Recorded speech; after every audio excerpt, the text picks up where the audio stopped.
انسانوں کے نام افزار ریحان، پارلیمنٹ کی اتھارٹی کو چیلنج کیوں؟ آج پورے ملک میں عدالتی بحران کا ایک شور ہے، جیسے بخار چڑھا ہوا ہے اور ہر کوئی اپنے اپنے مفادات کی دعائیاں تجویز کر رہا ہے۔ جو سیاسی درجہ حرارت کم کرنے کی دعائی ڈال رہے ہیں، ان کے اپنے ادارے کا درجہ حرارت 104 ڈگری کو کراس کر رہا ہے۔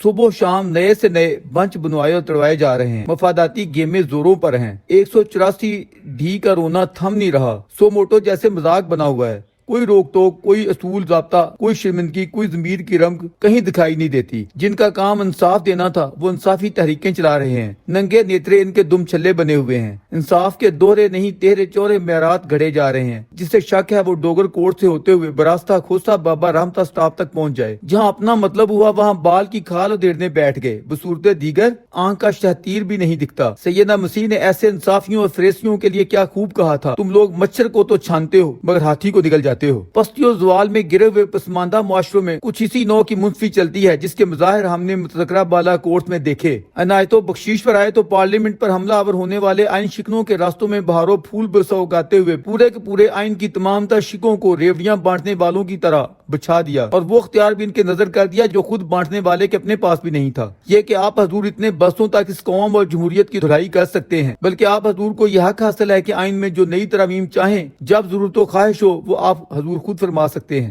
رہ گئی منتخب پارلیمنٹ یا اس کی 2/3 میجارٹی سے چنا جانے والا وزیر اعظم، وہ جائے جیل میں یا جہنم میں ہماری بلا سے۔ ہم تو ڈنڈے اور بندوق کے ساتھ کھڑے ہیں۔ بلا شبہ قومی یادداشت کمزور ہوتی ہے، مگر اتنی بھی نہیں کہ کسی کو پاناما کیس یاد نہ ہو جس میں 400 لوگوں کے نام آئے تھے۔ مگر ہماری سپریم جوڈیشری کا انوکھا انصاف پوری دنیا کے لیے ضرب المثل ہے کہ 399 کی کسی کو خبر نہیں، البتہ صرف ایک کو پکڑنا مطلوب تھا، اس لیے کہ کسی طاقتور کو اپنی طاقت مزید بڑھانی اور دوبارہ یا سے بارہ ایکسٹینشن دلوانی مطلوب تھی، اور ایک ایسا کٹھ پتلی ہائبرڈ نظام درکار تھا جس میں مخصوص لاڈلا طاقتوروں کے اشاروں پر ناچے۔ وہ نہیں ناچ پایا تو یہ الگ بحث ہے۔ پاناما کے پورے سٹیج ڈرامے میں جب ہاتھ کچھ نہیں آیا تو اقامہ میں دھر لیا گیا۔ جب نیت دھرنے کی ہو تو پھر دھرنا کلچر کو پروان چڑھانے میں کیا مذائقہ ہے، اور جب نیت چھوڑنے کی ہو تو پھر 10 منٹ میں 9 ضمانتیں فوری انصاف کی صورت سمائی جا سکتی ہیں۔ ملزم کا گھنٹوں انتظار محبوب کے انتظار جیسا لگتا ہے۔ وہ اپنے لاؤ لشکر کے ساتھ نہیں پہنچ پاتا تو بھی کوئی بات نہیں، فائل گاڑی میں پہنچائی اور دستخط حاضری کروائی جا سکتی ہے۔ قانون کی عملداری کے لیے پولیس نو گو ایریا میں جاتی ہے، آگے سے پیٹرول بموں، پتھروں اور گولوں کی بچھار ہوتی ہے، 20 سرکاری اہلکار زخمی ہو کر گرتے ہیں تو کوئی بات نہیں، یہ گولے اپنوں نے چلائے ہیں، انڈیا نے تو نہیں چلائے۔ وہاں سروں کے فٹ بال بنانے والے طالبان ہیں یا صوفی محمد کے پیروکاران، پھر بھی کوئی بات نہیں، اپنے مسلمان بھائیاں جو ماریں گے بھی تو سائے میں ہی پھینکیں گے۔ آپ اعلیٰ عدالتوں کے دروازے توڑیں یا شیشے، سفارتی ایریا میں ہری بھری کیاریوں یا درختوں کو پیٹرول چھڑک کر آگ لگا دیں تو بھی کوئی بات نہیں، آپ ہیں تو ہمارے اپنے۔ آپ کو ضرور کوئی نہ کوئی غلط فہمی ہوئی ہوگی یا اطلاع نہیں ملی ہوگی۔ سینے پر ہاتھ رکھ کر کہیے، کیا یہ ہمارے حال یا ماضی قریب کے حقائق و واقعات نہیں ہیں؟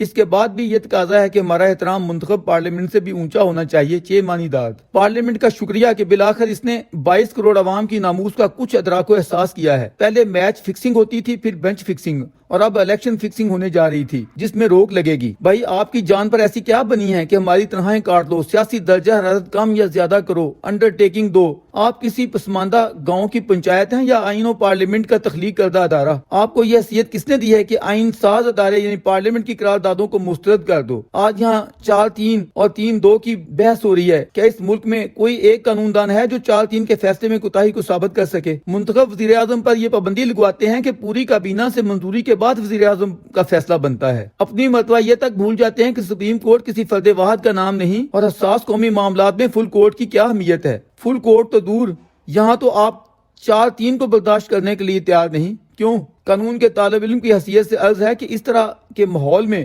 184 کو تحلیل کرتے ہوئے 100 ووٹوں کی کامل بندش لگنی چاہیے، لیکن ظاہر ہے اس کے لیے 2/3 میجارٹی مطلوب ہے۔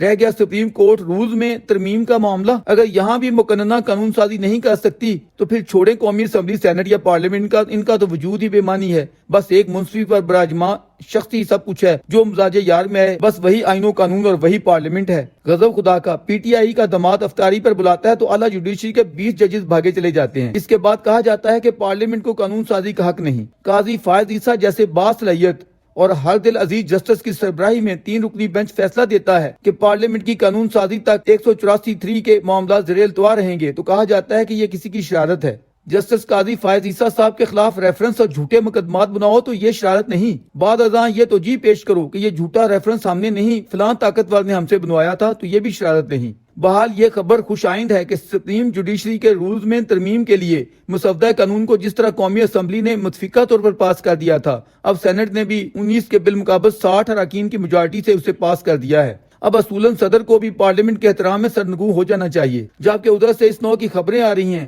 کہ آئین خطرے میں ہے۔ حضور وہ 30 مارچ نہیں 9 اپریل کو خطرے میں تھا، جب عدم اعتماد کی قرارداد موجود ہونے کے باوجود آئینی ہدایت کے برعکس آپ قومی اسمبلی کو توڑنے کی غیر آئینی منظوری دے رہے تھے۔ بلاول کا یہ موقف درست ہے کہ آئین شکنی کے اس جرم کی پاداش میں آپ تینوں کے خلاف مقدمہ چلنا چاہیے تھا، اور یہ کہ آدھی رات آنے والوں کو تب 184(3) کیوں یاد نہ رہی۔ Supreme court practice and procedure act 2002-3 میں جہاں یہ امر خوش آئند ہے کہ سو موٹو کے حوالے سے 2 سینئر ترین ججز کی شمولیت سے فرد واحد کی من مرضی کا گمان نہیں رہے گا، وہیں فل کورٹ میں اپیل کی صورت ماضی و حال کی بے انصافیوں کا تدارک بھی ہو سکے گا، یوں قانون کے پلڑے برابر ہو سکیں گے۔ مسئلے کی مزید تفہیم کے لیے قاضی صاحب کے 3 رکنی بنچ کی طرح 2 فاضل ججز جسٹس منصور علی شاہ اور جسٹس جمال مندوخیل کے 27 صفحات پر مبنی اختلافی فیصلے بھی پیش نظر رہنے چاہیے، جن میں صراحت موجود ہے کہ جسٹس افریدی اور جسٹس اطہر من اللہ کے اختلافی پوائنٹس کو مرکزی فیصلے میں شامل نہیں کیا گیا تھا، ورنہ صورتحال میں اس حد تک بگاڑ آنا ہی نہیں تھا۔ سینئر ججز نے صوابدیدی اختیارات پر سنجیدہ سوالات اٹھائے تھے، جبکہ درویش کی نظر میں یہ خرابی اسی وقت واضح ہو گئی تھی جب پنجاب حکومت کی تشکیل میں متضاد فیصلے دیتے ہوئے قوانین کی پاسداری نہیں کی گئی تھی، اور یہی چیز سارے بحران کی جڑ ثابت ہوئی۔ چیف جج صاحب نے منحرفین کے متعلق جو حقارت امیز رویہ اختیار کیا اور جس طرح ووٹ کاؤنٹ کرنے کے خلاف فیصلہ دیا، یہ بھی آئینی شکوں سے مطابقت نہیں رکھتا تھا۔ فاضل ججز نے درست نشاندہی کی ہے کہ ایک جمہوری ملک کی سپریم کورٹ پر شاہی عدالت ہونے کا گمان نہیں ہونا چاہیے جس میں بادشاہ کا فرمان ہی حرف آخر ہوتا ہے، جبکہ جمہوریت میں عوام کی منتخب پارلیمنٹ کا منظور شدہ آئین و قانون ہی بالاتر قرار پاتا ہے۔ 148(3) کے سو موٹو اختیار کی طرح اعلیٰ اور سپریم جوڈیشری میں ججز کی تعیناتی کا ایشو بھی ایسا ہی حساس ہے، جس کے مضمرات پر توجہ نہ دی گئی تو آنے والے حالات میں جوڈیشری کے اندر اس نوع کی صورتحال پیدا ہوتی رہے گی۔ درویش نے اس سلسلے میں اثر و رسوخ رکھنے والے اپنے احباب کو ہمیشہ اس کی سنگینی واضح کرنے کے لیے توجہ دلائی ہے۔ 18ویں ترمیم میں جو قواعد وضع کیے گئے تھے، 19ویں ترمیم نے ان کی نفی کر دی تھی۔ آئندہ انتخابات کے بعد جو بھی جیت کر آئیں، تمام جمہوری قوتوں کو میثاق جمہوریت میں طے کردہ اصولوں کے مطابق ایسا میکنزم تشکیل دینا چاہیے جس میں سپریم جوڈیشری کی نہ صرف تعیناتی بلکہ پروموشن اور جواب دہی پارلیمنٹ کے سامنے ہو۔ پارلیمنٹ کی بالادستی یا سپرامیسی کے سامنے منتخب اور غیر منتخب اشخاص، محکموں یا اداروں کو سرنگوں یا جواب دہ ہونا چاہیے۔